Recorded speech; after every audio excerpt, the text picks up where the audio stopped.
Bonjour à tous. Je vais donner maintenant la solution de la deuxième partie du devoir numéro 3. Je rappelle qu'on a donné la solution de la première partie qui consistait en l'exercice numéro 1 et aujourd'hui nous allons corriger l'exercice numéro 2 de ce devoir. Voici donc l'exercice numéro 2 du devoir numéro 3. Alors, on se donne l'espace de Banach L l'infini muni de la norme l'infini qui est défini ainsi. L l'infini, je rappelle que c'est l'espace des suites de nombres complexes munis de cette norme. C'est un espace de Banach. On considère dans L l'infini les sous-espaces vectoriels C00 qui est formé des suites ayant un nombre fini de termes non nuls, c'est-à-dire les suites dont tous les termes sont nuls sauf un nombre fini de termes. Ou si vous voulez, qui sont nuls à partir d'un certain rang. Et C0, le sous-espace vectoriel des suites qui convergent vers 0. Il est évident que C00 est dans L l'infini, puisqu'il contient un nombre fini de termes non nuls, donc toutes ces suites sont bornées. Et de la même façon, C0, qui consiste en les suites qui convergent, chaque suite qui converge est bornée, donc c'est un élément de L infini. Cette norme qui mini l'espace L infini fait de L infini un espace de Banach, ce n'est pas le sujet maintenant, on pourra revenir là-dessus pour le montrer un jour, mais je le donne dans le cours que c'est un espace de Banach. Et puis, maintenant, nous allons voir, entre autres, que C0 est un espace de Banach. Et que C00 n'est pas un espace de Banach. Pour la même norme l'infini qui est ici. Alors, pour cela, nous allons étudier un opérateur. L'opérateur T de C00 vers C00. Quand j'écris l'ensemble avec la norme, ça veut dire muni de cette norme. Et je le précise dans l'ensemble de départ et dans l'ensemble d'arrivée. Je vous rappelle que C00, nous avons eu l'occasion de le voir muni d'une autre norme. Par exemple, C00 est aussi un espace de L2, où on peut le munir de la norme de l'espace L2. Il y a différentes façons de le munir. Il est dans C00, c'est un espace très important. Il est inclus dans chaque espace LP. LP, c'est-à-dire les espaces des suites. Je ne vais pas donner la définition aujourd'hui, on y reviendra le moment venu. Autre chose, la notation, cette notation C00, qui paraît bizarre, c'est la notation qui se trouve en analyse fonctionnelle. Donc il vaut mieux garder cette même notation pour que si jamais vous trouvez un article là-dessus ou bien sur un papier, vous pouvez savoir de quoi il s'agit. Alors, nous allons montrer que cet opérateur est continu et nous allons calculer sa norme. Regardez cet opérateur qui a un élément x de C00, c'est-à-dire que tous les termes sont nuls à partir d'un rang. On définit ça. Et puisque tous les xk sont nuls à partir d'un certain rang, et même chose pour t de x. Donc, c'est bien un élément de C00. La question, c'est montrer qu'il est continu. Alors, la linéarité est annoncée dans l'énoncé. Je dis toujours aux étudiants, lorsqu'on vous annonce quelque chose et on ne vous demande pas de le démontrer, vous ne le montrez pas. L'opérateur est linéaire. D'ailleurs, la linéarité, elle est évidente. Regardons la solution.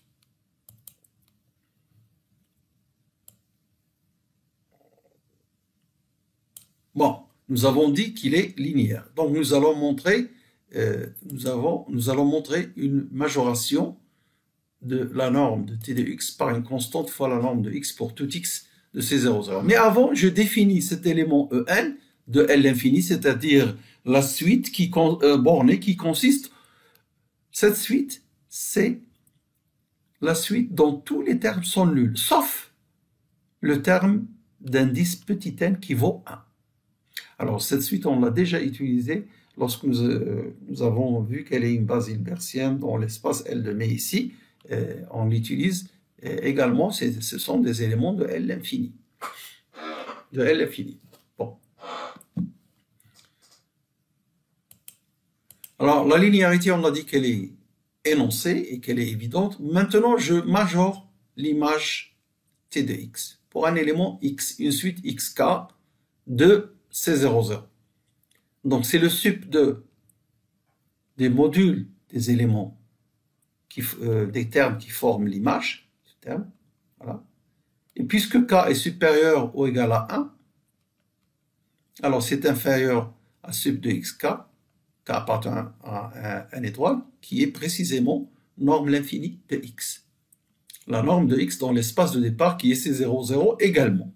Ainsi, nous avons montré que l'image de T de X, par la norme de l'image de T de X dans l'espace d'arrivée est inférieure à une constante égale à 1, la constante 1 que multiplie norme de X dans l'espace de départ.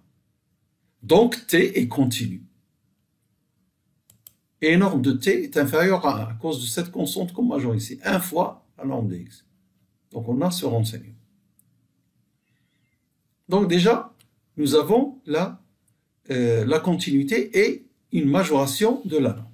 Maintenant, je veux montrer que la norme est égale à 1, exactement. Alors, je dois trouver une autre inégalité, 1 inférieur à la norme de T.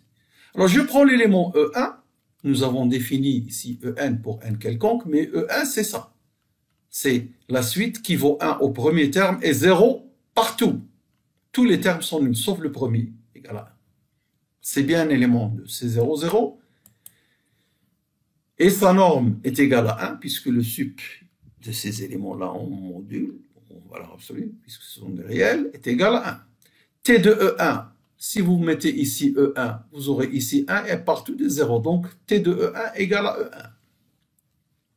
La définition de norme de T, il y a plusieurs définitions. Parmi celle-ci, donc le sup des images de T de X dans l'espace d'arrivée, pour X parcourant la sphère de l'espace de départ, donc les éléments de X de C00 dont la norme est égale à 1. E1 est un élément de cette sphère, donc ceci est supérieur à T de 1 en norme, qui vaut précisément 1, puisque le sup des modules des éléments ici, c'est 1. Ainsi, nous avons la réciproque de cette inégalité, c'est-à-dire norme de T supérieure à 1, et donc l'égalité, norme de T égale à 1.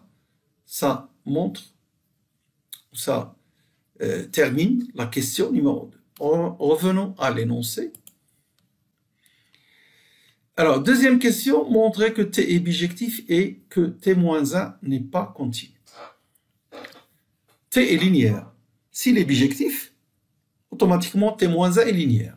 Donc nous allons montrer d'abord la bijectivité de T et puis que T-1 n'est pas continu.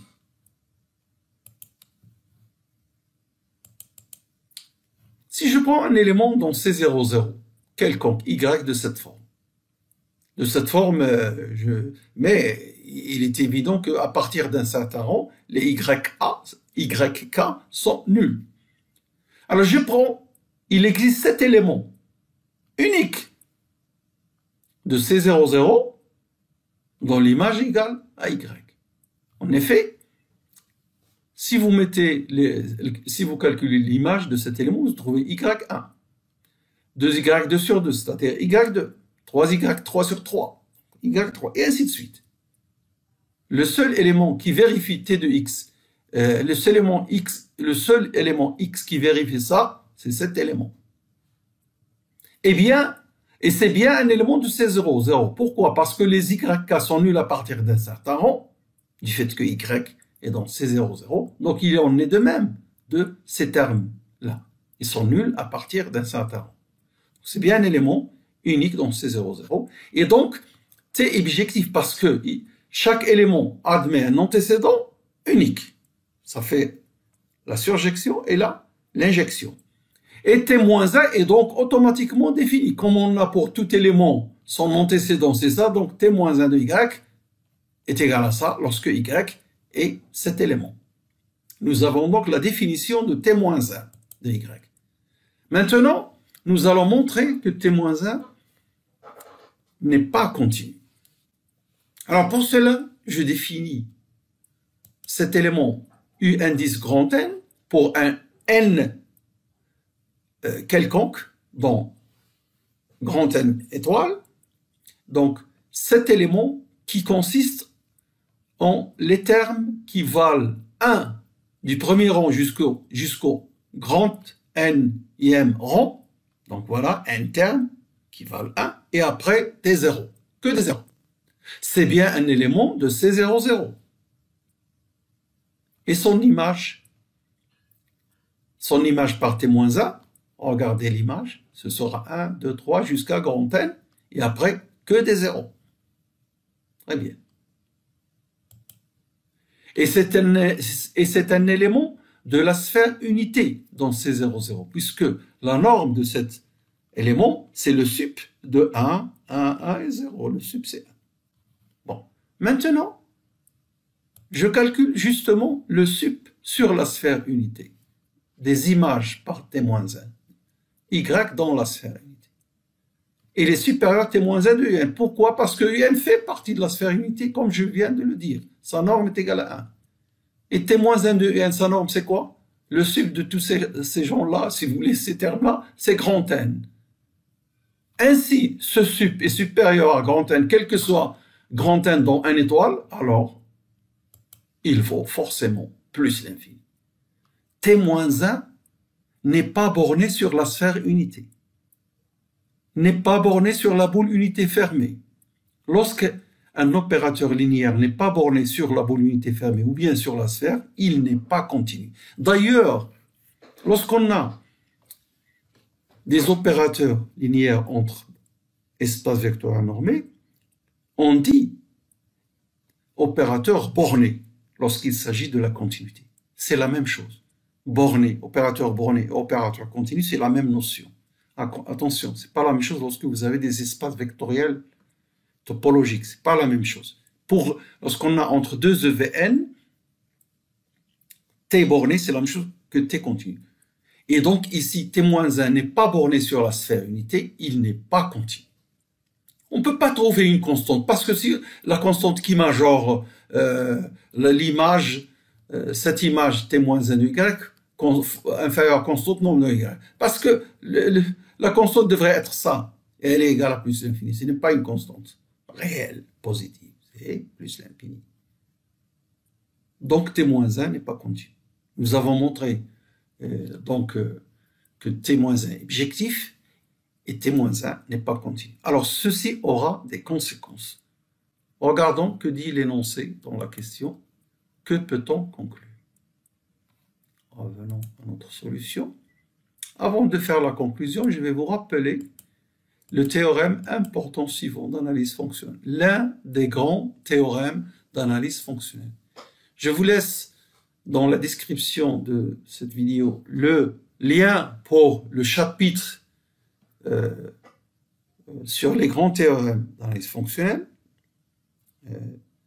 Les liens, parce qu'il est sur 2 vidéos, l'une après l'autre. Donc, vous aurez celui qui correspond au théorème d'isomorphisme de Banach dans le lien, dans la description. Le lien correspondant à la vidéo où vous trouverez l'explication du théorème d'isomorphisme de Banach. Alors, ce théorème dit la chose suivante. Si vous avez 2 espaces de Banach, bien souligner l'hypothèse. Et si T est une application linéaire continue bijective, alors T-1 est linéaire et continu. Dans notre cas, nous avons T entre C00 et C00 qui vérifie la linéarité, continuité, bijectivité. Nous avons T-1 linéaire, mais nous n'avons pas eu la continuité de T-1. Alors, il y a quelque chose qui ne marche pas pour que ce théorème ne s'applique pas dans ce cas. Qu'est-ce qui ne marche pas? C'est ça. On n'a pas ça. C00 au départ et à l'arrivée. Donc, c'est le même espace. Donc, cet espace n'est pas un Banach, il n'est pas complet. Voilà la réponse que j'ai écrite. C00 muni de cette norme n'est pas complet et donc n'est pas de Banach. En effet, D'après le théorème précédent, T-1 serait continu C0 si C00 était complet. Parce que s'il était complet, il serait un Banach. Et donc, nous appliquons ça. T de C00 vers C00, s'il était Banach, C00, avec les conditions que nous avons, T-1 serait continu. Comme il n'est pas continu, nous l'avons démontré dans la question 2, alors cet espace n'est pas complet. J'ai eu l'occasion de montrer plusieurs fois en utilisant d'autres propriétés, hein, comme sous-espace de L2 par exemple. Alors, peut-être qu'on va y revenir un jour pour montrer la non-complétion de C00 d'une autre manière. Alors, la question numéro 4. Alors, dans cette quatrième question, nous avons en fait deux questions. Montrer que C00 est dense dans C0, mais C00 n'est pas dense dans L infini.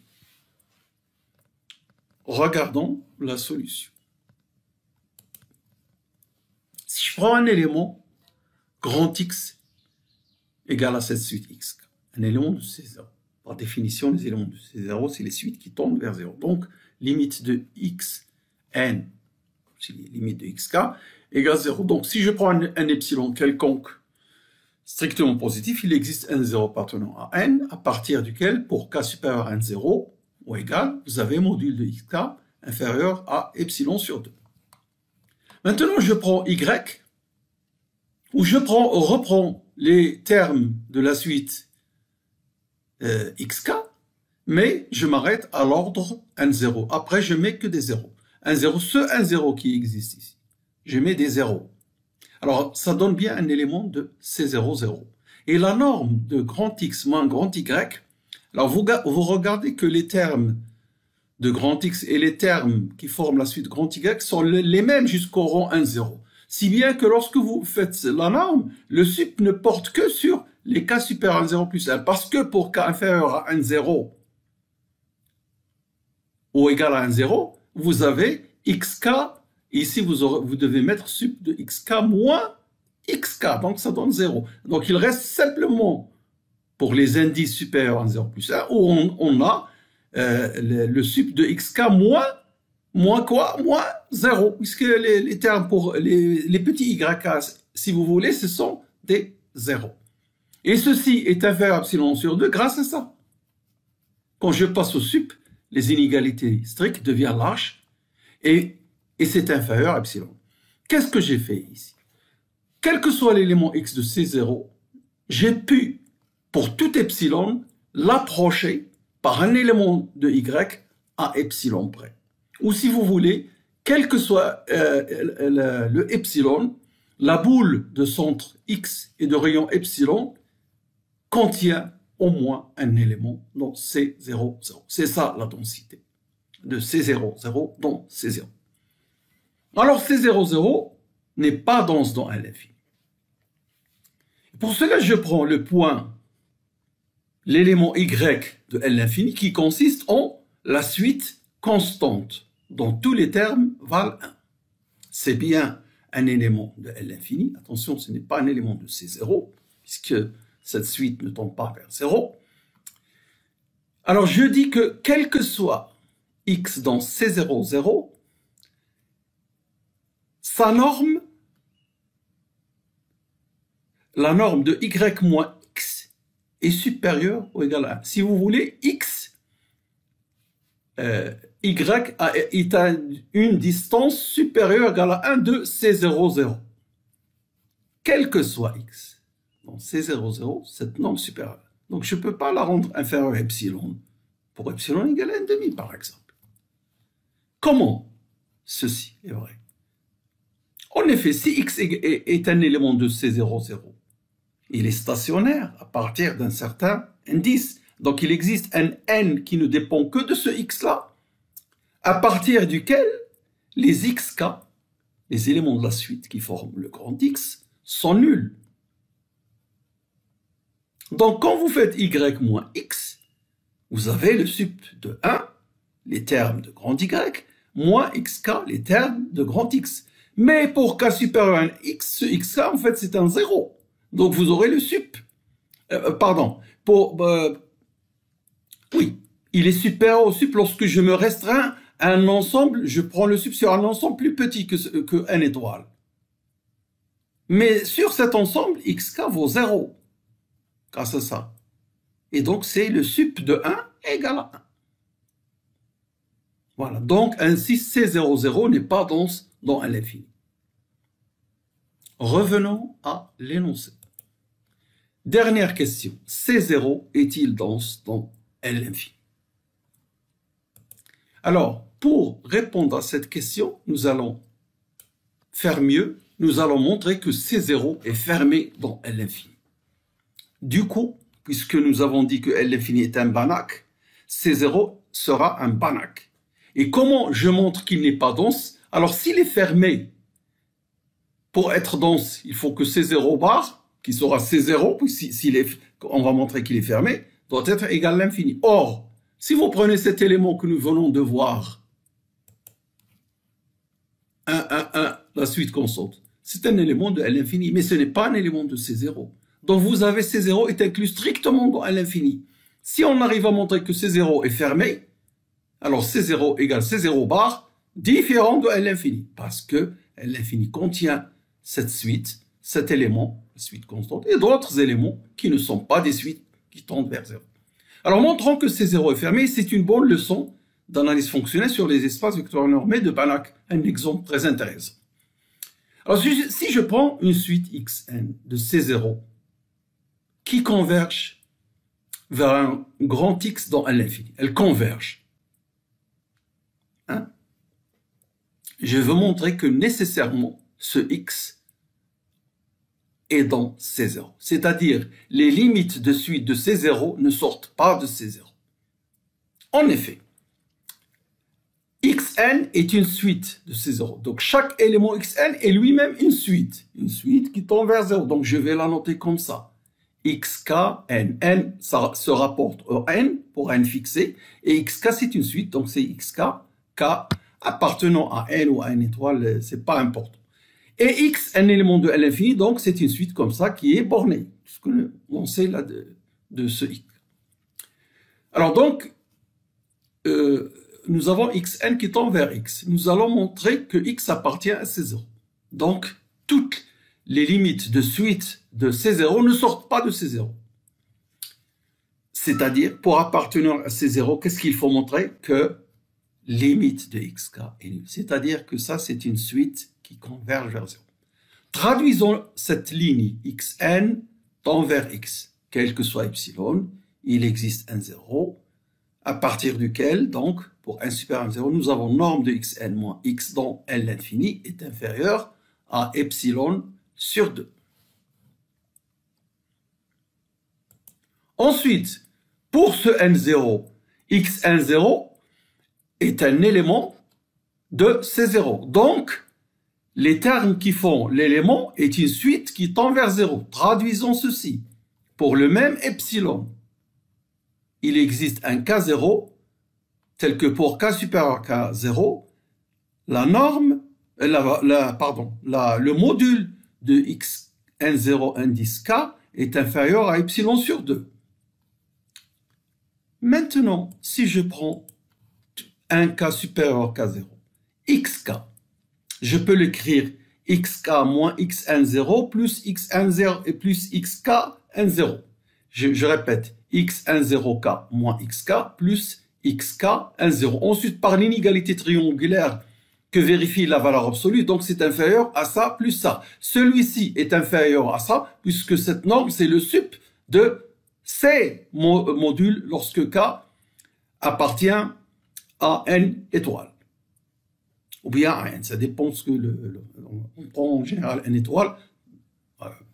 Chacun travaille avec les suites soit qui commencent par 0. De toute façon, ça, c'est inférieur à cette norme. Et ce terme, je le garde toujours. Alors, d'après ça, vous avez ceci est inférieur à epsilon sur 2, et ça, c'est inférieur à epsilon sur 2, donc je récupère epsilon. Alors, qu'est-ce que j'ai démontré?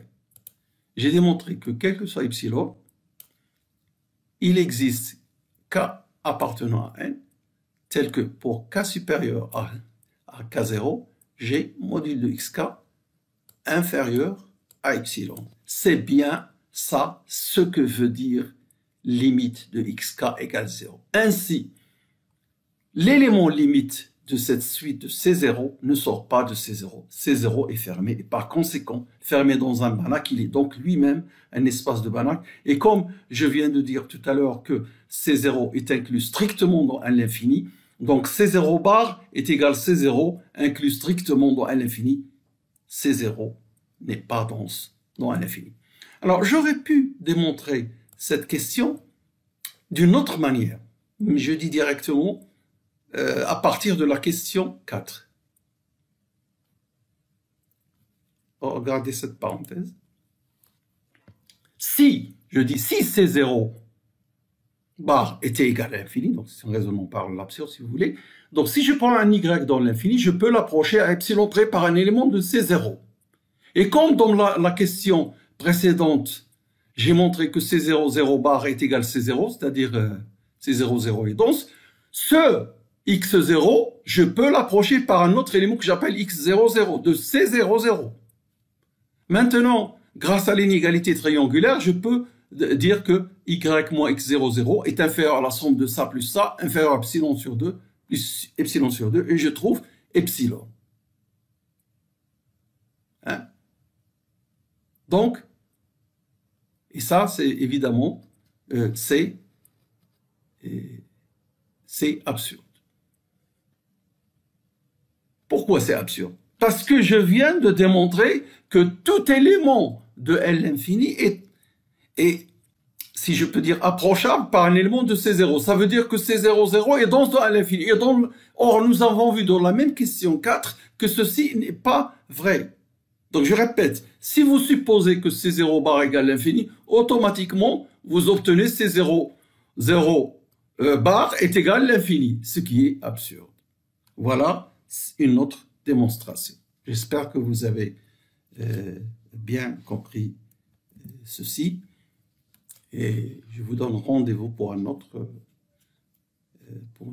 correction, un autre devoir ou un autre examen la prochaine fois, Inch'Allah. Merci de votre attention. Alors avant de quitter, je vais vous laisser l'énoncé le lien de l'énoncé dans la description, également le lien de chapitre sur les grands théorèmes de l'analyse fonctionnelle pour voir le théorème de l'isomorphisme de Banach.